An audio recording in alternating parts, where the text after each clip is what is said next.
Good morning. I'll try to remember to use this mic. I am so happy to be here. It's been almost a month since I have been with you, and it's just exciting for me to be back. Just delightful. So, welcome. I want to also. You did the prelude, yes. That was Not technically. not. Let's do the prelude as some of us come to help our souls just by listening to music. Thank you.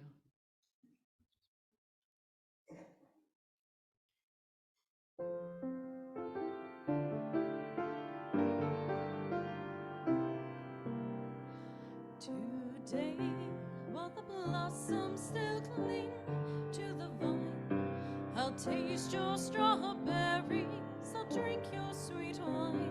A million tomorrows shall all pass away, ere I forget all the joy that is mine today.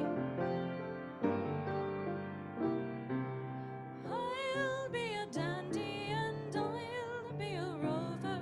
You'll know who I am by the song that I sing. A feast at your table, sleep in your clover. Who cares what tomorrow may bring? Today, while the blossoms still cling to the vine, I'll taste your strawberries, I'll drink your sweet wine. A million tomorrows shall all pass away, ere I forget all the joy that is mine today. Can't be contented with yesterday's glories, can't live on promises, winter to spring. Today is my moment, and now is my story. I'll laugh and I'll cry and I'll sing. Today, while the blossoms still cling to the vine, I'll taste your strawberries, drink your sweet wine. A million tomorrows shall all pass away, ere I forget all the joy that is mine today.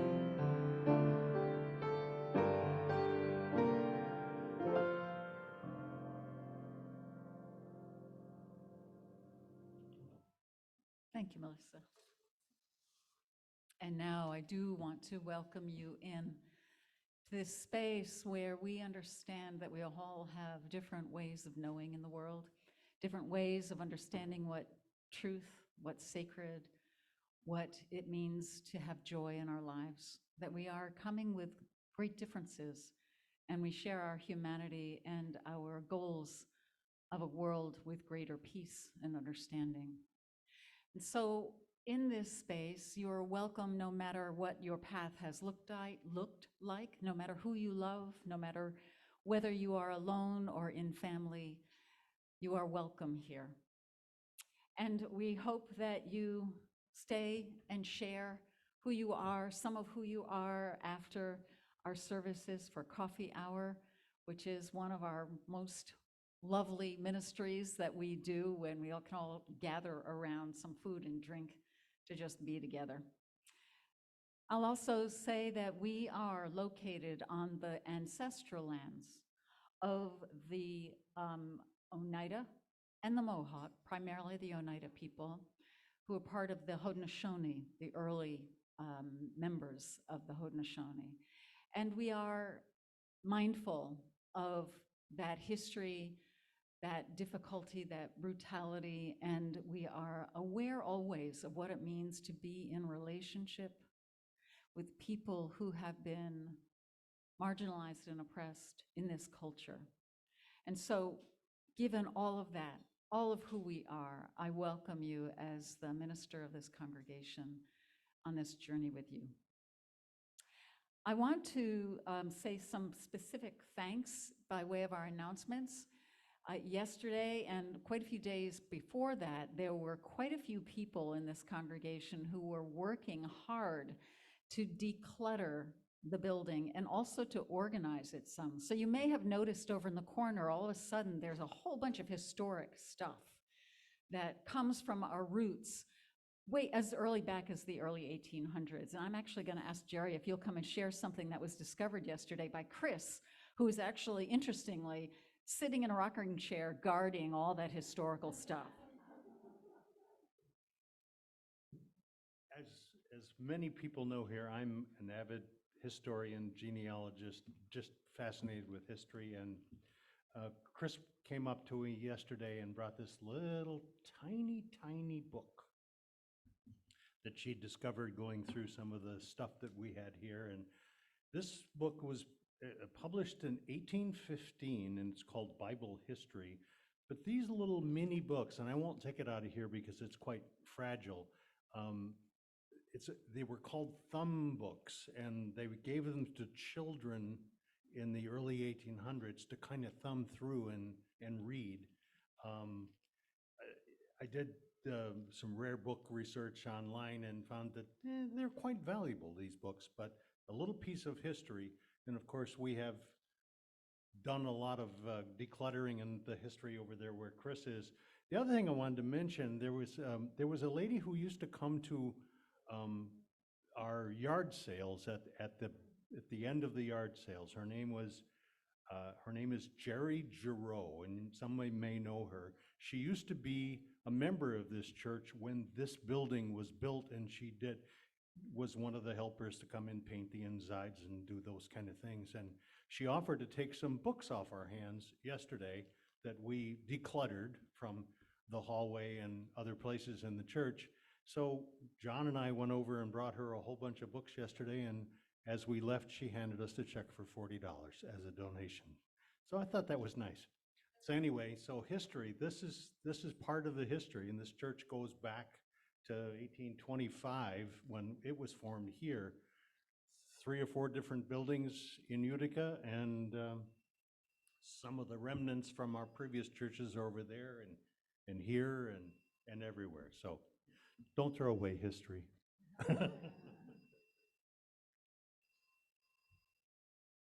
We will, in fact, have a service in the fall, I hope, with I wonder if somebody can hear that they have an alarm going. And that's a really good reminder. That's all right. Some of it, and I thought it could have been somebody else's for all you knew.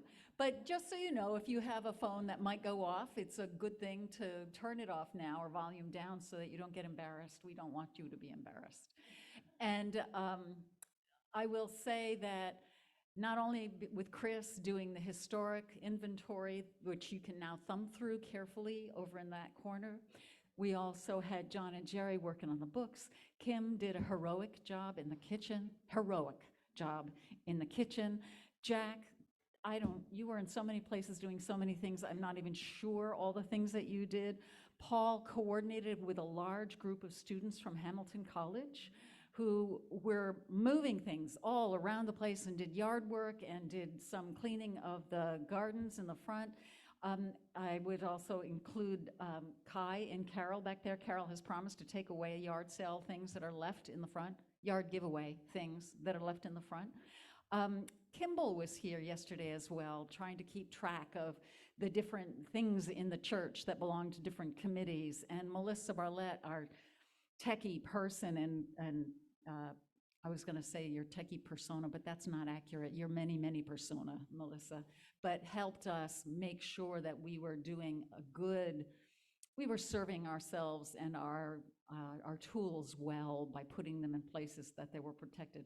Fred Carncross, some of you know the name, was here, mostly to help us do things by telling us where things should be, and also told stories. And I'll repeat one of the stories that he told me yesterday that has to do with the Labyrinth. And Jeff and Miranda did a lot of thinking about how things could be moved and where moved to, et cetera, what was important to hang on to. And Sally responded by asking that we would keep a few of the historic things in particular that were really grounding for her. and also to if we could find something that she had in memorial of her husband, and we found it. It's it's a pot that one of our plants is sitting in, that little tree. So Chris said to me at the end of our decluttered day that she could hear or feel the building breathing better. That's sort of how I feel too. Feel free to roam around in the different rooms of this building and see how they've changed, see them for the first time. They have different purposes now. They're built and shaped for many purposes. And so I am delighted that we are coming together with all this newness about us and all of our history as well. And I would like to read from a colleague of mine, Sarah York, as the call to worship. And I think actually I would like to invite you, Branwen, to light the chalice at the same time. When Jesus was baptized, the Spirit descended upon him like a dove, and God said, "This is my Son in whom I am well pleased." It must have been a great feeling, but it didn't last long. The next thing Jesus knew, the nice spirit that had descended like a dove became aggressive and drove him into the wilderness. There he spent 40 days of deprivation, self-examination, and confrontation with the devil. This was no Sierra Club hike through a national forest. He suffered, he struggled, he was tested. Jesus' solitary struggles to remain true to his covenant and calling echo those of his ancestors, the Jewish community, who spent 40 years in the wilderness establishing a religious community separate from slavery. Wilderness is a part of every person's soul journey. And part of our journey together as human beings who seek to live in community. Time in the wilderness is always a time of struggle and exploration. It's also a time of transformation and renewal. In traditional terms, it is a time of purification. The journey into wilderness reminds us that we are alone and we are not alone. We're neither where we have been nor where we are going. We are neither where we have been nor where we think we are going. There is danger and possibility, risk and promise. In the wilderness, the Spirit may descend like a dove and lift us on its wings of hope, then drive us into the depths of despair. It may affirm us with a gift of grace, then challenge us to change. In the stories and rituals of Eastern as well as Western religions, a journey into the wilderness represents a time when we both pursue and resist what we know is sacred. We may choose to enter the wilderness like the people of Yahweh to escape bondage, or like Henry David Thoreau to live deliberately. Or we may, like Jesus, be driven there without much choice. Once there, even our markers of time and space collapse. For this wilderness is not in space or time, but is the boundless territory of the soul. Sarah York.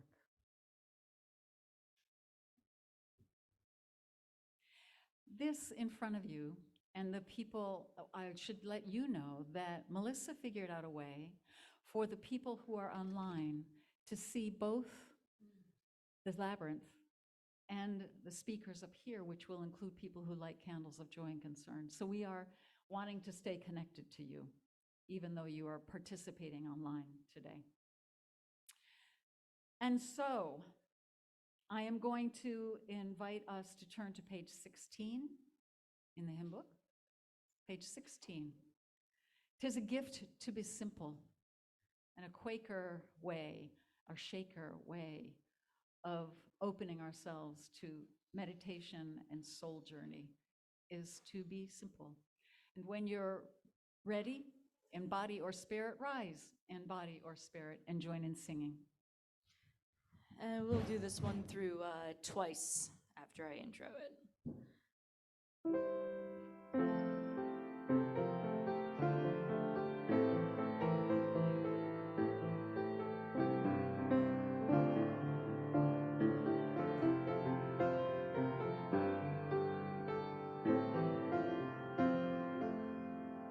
'Tis a gift to be simple, 'tis a gift to be free, 'tis a gift to come down where we ought to be. And when we find ourselves in the place just right, 'twill be in the valley of love and delight. When true simplicity is gained, to bow and to bend, we shan't be ashamed. To turn, turn will be our delight, till by turning, turning we come round right. 'Tis a gift to be simple, 'tis a gift to be free, 'tis a gift to come down where we ought to be. And when we find ourselves in the place just right, we'll be in the valley of love and delight. When true simplicity is gained, to bow and to bend, we shan't be ashamed. To turn, turn will be our delight, till by turning, turning we come round right. Please be seated. As I speak about the labyrinth, I'll invite anyone who feels moved to do so to actually get up and walk on the labyrinth if you'd like. I'd ask only that before anyone at any time walks on the labyrinth, you respect it by taking your shoes off. And as you'll hear in what I will say, it's my habit to also put down things like my watch, my phone, my car keys, my house keys, to put them down before I walk into the labyrinth, and I'll let you know more why. But do it your own way. So you can do that during the service. You can also do it during music, and you can also do it after the service. And so the invitation is open wide. It'll also be available to walk up until 5 o'clock this evening. So, some of us would never consider doing this labyrinth in front of a group or with a group, because like 3 or 4 people can walk this at the same time, and you find yourself following each other, and then suddenly all of a sudden you're passing each other, and it's a very strange experience of not knowing where you are in relationship to other people. But we know that in this community, we work to open our hearts and our minds to support one another in our different paths. And so this is, if you feel moved to be in this labyrinth with more than one person, there are good reasons to do that. Know also that none of us walks in life without influence of community. This community has been built on the principles and the values that we will learn from one another, from different traditions, and we will support one another to the best of our abilities. So feel free to walk this labyrinth. Follow it with your eyes as you sit here. Feel free to use your fingers or pencil or crayon with a labyrinth that's on paper, either on your order service or on the table in the back. And we have some people back there already working on their labyrinths with color, I think. At another time, if you would like, I can share a labyrinth that we own that came from our spirit play curricula that is on clay, so that a person who would like to experience the labyrinth without having to use your legs or without having to use your eyes can do that. You can follow it in the clay with your finger. Human beings are among the creatures of the planet who make tools to better our lives, to learn, to thrive.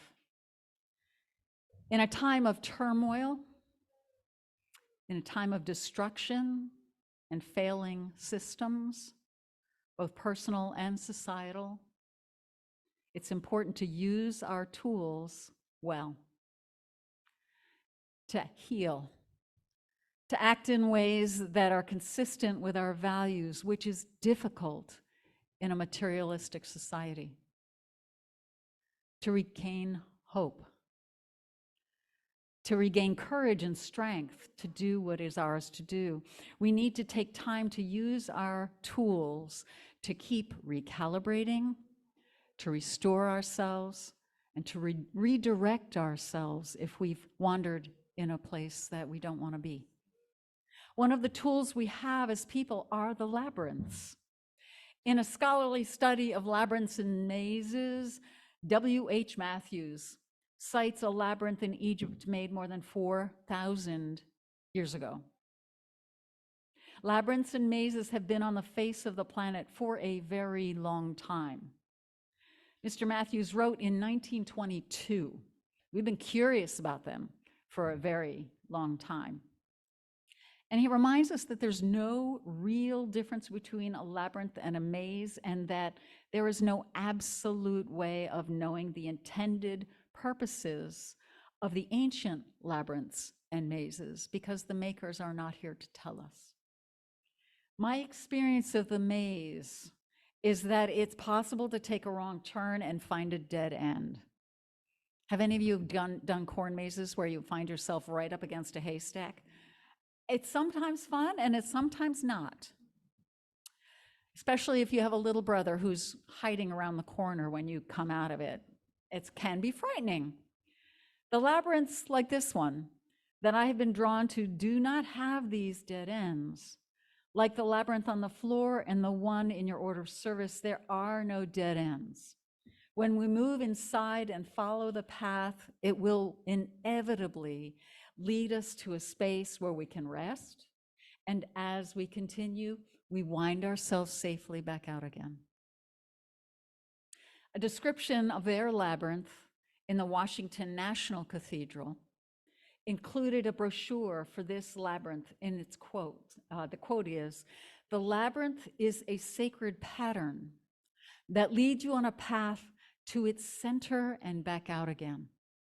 It's a way of praying with the body that invites God into an active conversation with the heart and soul."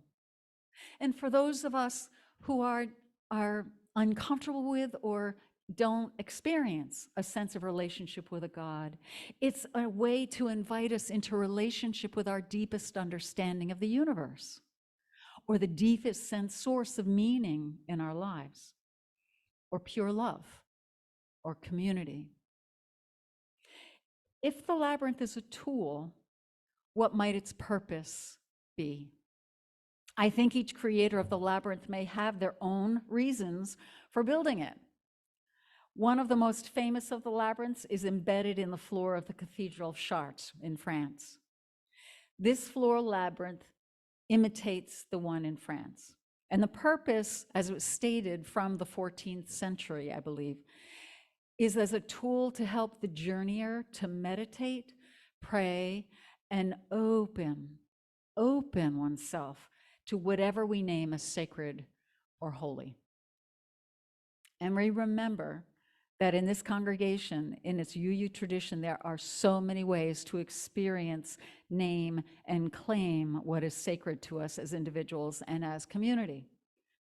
There's a more mystical connection to the divine emerging, or a oneness that some people crave, some people move towards just by instinct. There's a powerful drive for others to bring our values into the world to make it a better place, and we work on social justice very hard. A third sense of spirituality or way of knowing is the intellectual, a deep engagement of the brain. And a fourth is community. In relationship, finding our sense of higher purpose and belonging through one another, the bridge between I and thou. Given we are by nature different, we enter the labyrinth for different reasons. So any one of us who enters this labyrinth may have different questions, different orientations, different ways of being as we walk it. I might enter the labyrinth with a question about the next step in my path. What is my next best step? If I'm confused, I might wind my way to the center where I find I'm less sure about my next step than I was when I began. But the center invites me to rest. I confront that reality, calm with a candle, with a stone you can leave or take if you'd like, and wind myself back out to the opening where I am simply more present to what is. From the readings I share with you today, the Dalai Lama speaks of focusing on our inner values rather than material things. So the labyrinth becomes a process of focusing in. Sarah York, who I just read from, speaks of the wilderness of the soul, where markers of time and space collapse. Adrienne Marie Brown, who I will read, is a Black poet, activist, young person in our lives today. She writes, "We are going further past reform to wonder. Beyond the end of time, there is a ceaseless cycle, a fractal of the sublime. And we come to create it here. To soil our hands and faces, loving and loving and loving ourselves and each other and all of our places." My experience of walking these winding pathways has included setting aside time as a construct. I put my phone, my watch, and my keys down, as I said before. And then, of course, our shoes come off, noting that this is a sacred tool. At some point along the path, I have, and I've walked many labyrinths, so I should know to expect this, but I have, at different points, felt a little disoriented and missed the sense of location or grounding in time and place that clocks and phones and keys can provide. They're also tools that we know can become distractions instead of tools. In the labyrinth, if you let them go, it's possible that you'll end up feeling disoriented, and then it's possible, because without time, to not hang on to a specific goal, but get more open to what's ahead, not knowing what is ahead. UU minister Max Kutz wrote in Seasons of the Self, "If there is any sense to seasons, it's this, that time is timeless, and time is life. Not spring nor summer, not even fall is gone, truly. Each will become what it becomes."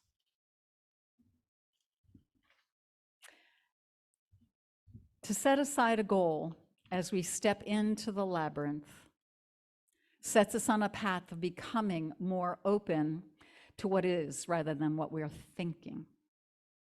That's why many people use the labyrinth as a meditation tool. It creates a path to empty our minds. Another use of labyrinths is to heal disconnections in our physical brains. Let me re-say that since I slurred a little.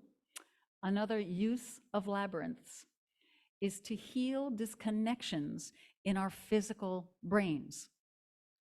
Science tells us, and I have noticed in my own practice, that if my brain feels too stressed or stuck, if I walk a crisscross pattern or the sign of the infinity, you know, that figure 8 on its side, if you walk that again and again, that crisscrossing pattern can help create better connection between the right and the left lobes of the brain.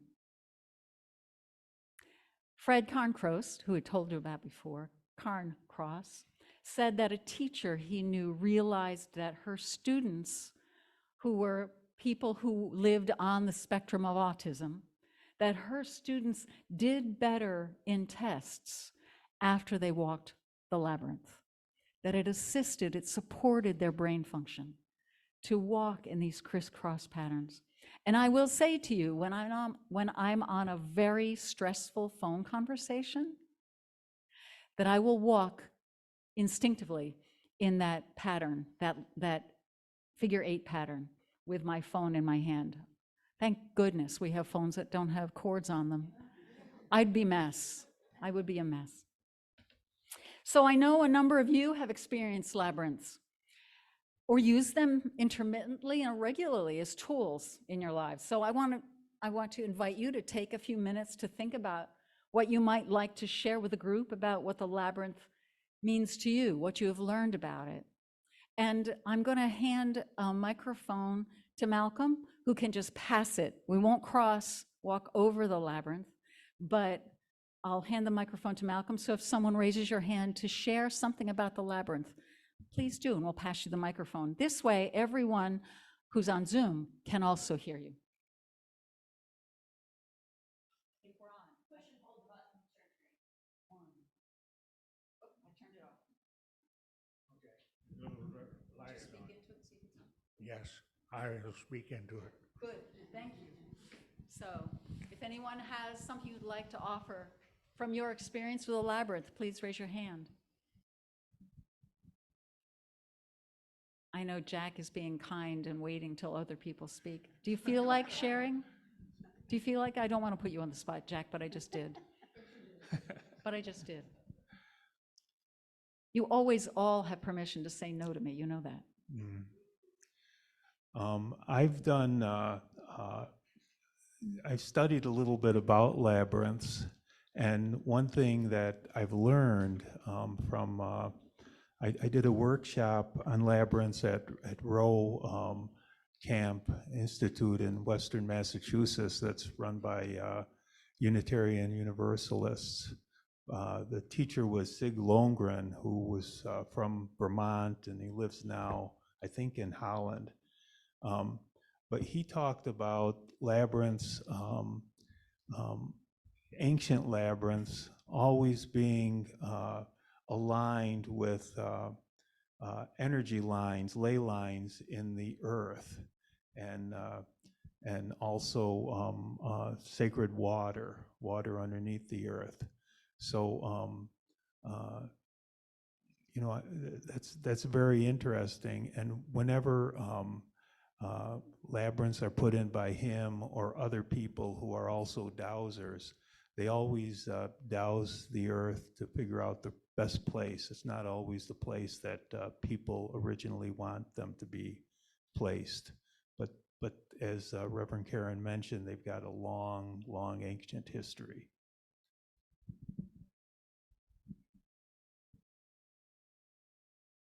Please.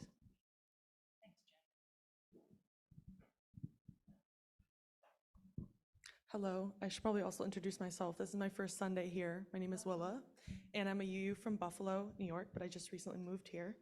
Thank you. Labyrinths, I think the first time I was ever introduced to a labyrinth was actually at my UU church in Buffalo in high school, and it was a workshop with our minister and making them with string and Mod Podge on a canvas. And at that point in time, I was struggling with a lot of like mental health issues, and it was a very meditative thing that I did with a lot of other women in my church, and it was very meditative was definitely it. And me and my mom have one that we hang in our home, and then it just kept popping up. My mom's university that she teaches at, or not teaches that, sorry, but works for, made one, and then our church has some in our backyard, and then at my school, I went to Smith College, they also had one. And I would go through these walks all the time in the woods, and I would always come across it, and I would always, either on the phone, calling people or anything, would always walk it, and it became very, very meditative. And I always found that, I feel like I always found the labyrinth whenever I was like in a more vulnerable state, and I always seemed like in Grimm fairy tales when like the character needs, you know, the house to stay at for the night, and it just happens to appear there, and it always just seemed like fate that I would come across this labyrinth. And so yeah, I was just gonna say it's definitely a symbol of meditation and contemplation. I often find my mind isn't very empty when I'm walking it, but I'm very alone with my thoughts and thinking through things and things. So yeah.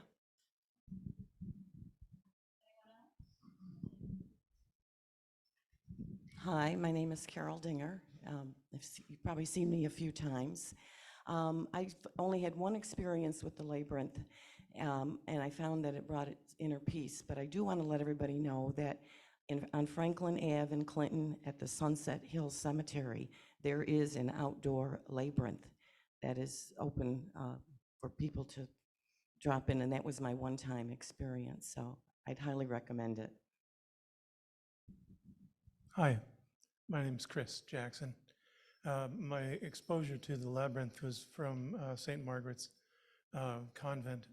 The sisters there, before they left, had used this labyrinth inside their convent, and also had one outside for a while. I always found it to be not so symbolic, but it was the journey. As I journeyed to the center, so did I also journey to the center of my being. Carl Jung had a lot to say about that. And, so for those who talk about meditation, I guess it helped me to get to my center and to deal with what it was that was there that I needed to deal with. And behind you, Chris. Thank you. I just wanted to share that in a travel once to England, I got to experience a couple of labyrinths. One of them was exactly what Reverend Karen described, like Chartres. This was in a church. This was in Ely Cathedral, which is just outside of Cambridge. And that was very special. But the most wonderful one, in my opinion, was a maze that was, they called it a turf maze because it was actually cut into the ground and had these areas where you could stand, but then everything else was cut out of the ground. And mentioning the earth energies, that was definitely present in this particular earth turf maze. And the alignment of it helped me to align. And it was definitely a special experience. So I just wanted to share that. I think we have time for one or two more, if anyone would like to share. This has been wonderful. My name is Matt, and I have an experience with this. I used to pick my daughter up at a church daycare when she was small, and I got into walking it before I picked her up. Then she saw me a few times, and then she wanted to. It was always funny. The first time when you're by yourself and you're quiet and you're walking, and but the second time with a 4 and 3-year-old, it's a lot different, just as great. And it was some great memories that I have. Beautiful. Thank you. Unless there's one more. Okay. Thank you all. It's part of what I love. If you turn it off, Matt, that'd be great.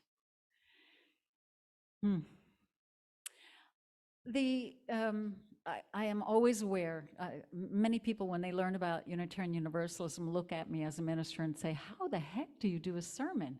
Because we're Jewish, we're Buddhist, we're atheists, we're scientists and humanists, and we're very diverse. And for me, it's a matter of bringing the question I have before a table of representatives of different orientations and traditions, and hearing what the different reflections are about that particular thing. And in some instances, able to go deep into a particular tradition.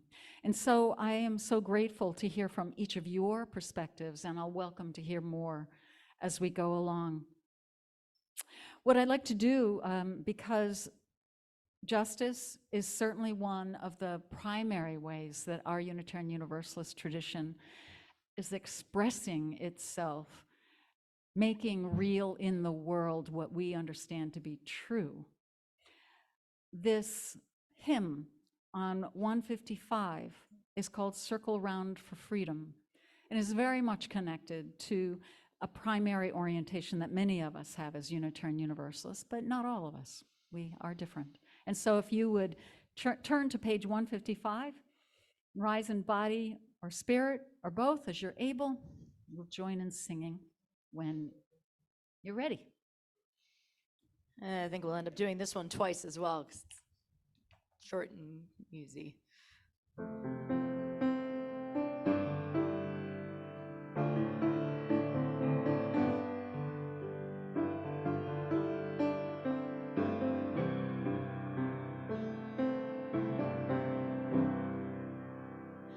Circle round for freedom, circle round for peace, for all of us imprisoned, circle for release, circle for the planet, circle for each soul, for the children of our children, keep the circle whole. Circle round for freedom, circle round for peace, for all of us imprisoned, circle for release, circle for the planet, circle for each soul, for the children of our children, keep the circle whole.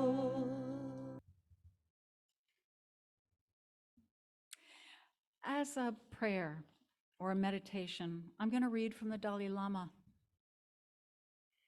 His Holiness. The whole society has become materialistic, but this culture is not sufficient to tackle our human problems. The real problem is here, and he points to his head.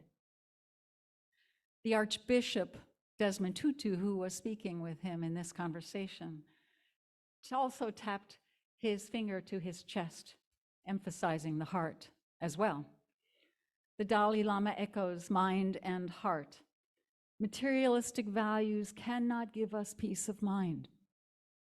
So we really need to focus on our inner lives, our inner values, our true harmony, our true humanity. Only this way can we have peace of mind and more peace in our world. I feel there is a big contradiction, he says.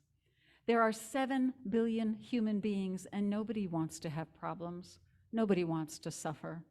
But there are many problems and much suffering, most of our own creation. Why? Something is lacking. As one of the several billion human beings, I believe everyone has the responsibility to develop a happier world. We need ultimately to have a greater concern for others' well-being. In other words, kindness or compassion, which is lacking right now. We must pay more attention to our inner values. We must look inside. And so I will invite you to go inside, knowing that you are held in this beloved community with love, but go inside and know what you know to be true.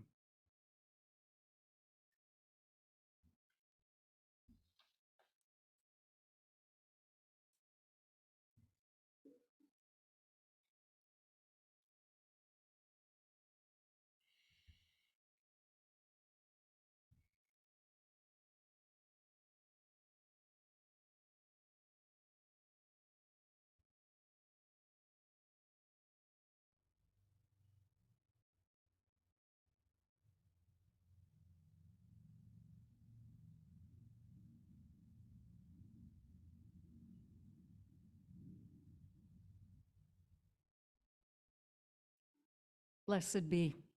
Ashe, amen. All that we give, all the hours of decluttering and all of our time connecting with each other goes along with all that we are able to offer one another financially to support the vision of this church becoming real in the community and in our lives. And so today, at this time, we collect the morning offering.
Take as much time as you want on the labyrinth. I will read from Adrienne Marie Brown. It's called A Complex Movement. It's in a book called Emergent Strategies. Over and over again, it becomes known the peace we seek is seeking us. The joy of full bud, awaiting our attentions. Justice in our hands, longing to be practiced. The whole world, learning from within this thrilling moat in the universe. Laboratory, labyrinth. Internalized demands, you are the one. Externalize love. Bind us together into a greater self. We are going further past reform. We are going further to wonder. This requires comprehension that cannot fit in words. Out beyond our children, beyond the end of time, there is a ceaseless cycle, a fractal of the sublime. And we come to create it. We come to create and soil our hands and faces loving. Loving ourselves, loving each other, and loving all our places.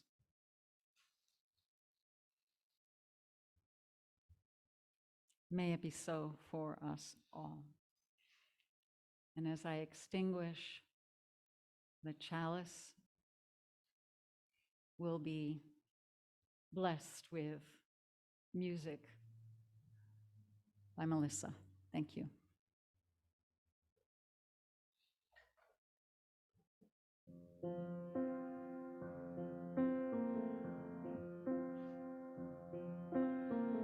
Young girl, don't cry. I'll be right here when your world starts to fall. Ooh. Young girl, it's all right. Your tears will dry. You'll soon be free to fly. Oh, when you're safe inside your room, you tend to dream of a place where nothing's harder than it seems. No one ever wants to bother or explain of the heartache life can bring and what it means when there's no one else. Look inside yourself like your oldest friend. Just trust the voice within, and you'll find the strength that will guide your way. If you learn to begin to trust the voice within.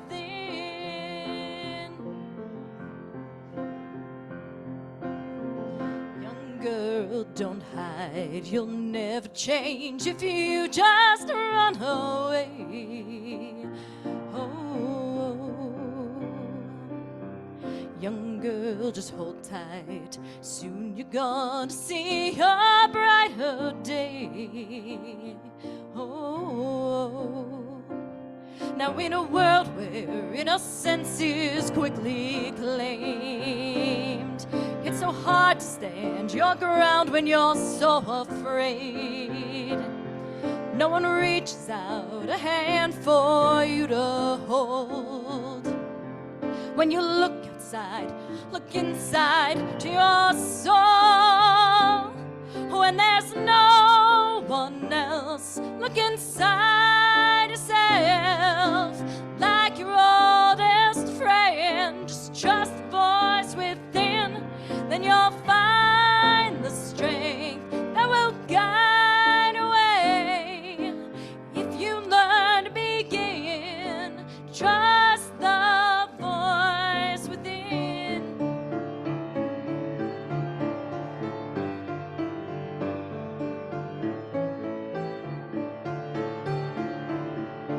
Life is a journey, can take you anywhere you choose to go. As long as you're learning, you find all you ever need to know. You'll break it, you'll make it.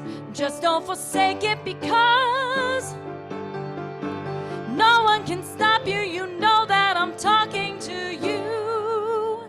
When there's no one else, look inside yourself like your oldest friend. Trust the voice within, then you'll find the strength that will guide your way. You'll learn to begin to trust the voice within.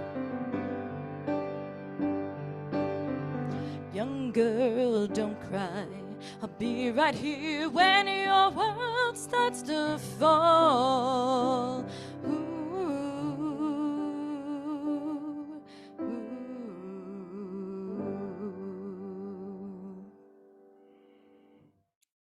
Only the universe could choreograph the synchronicity of Christina Aguilar's piece and three young women in the center of a labyrinth. I got chills, and I thank you all.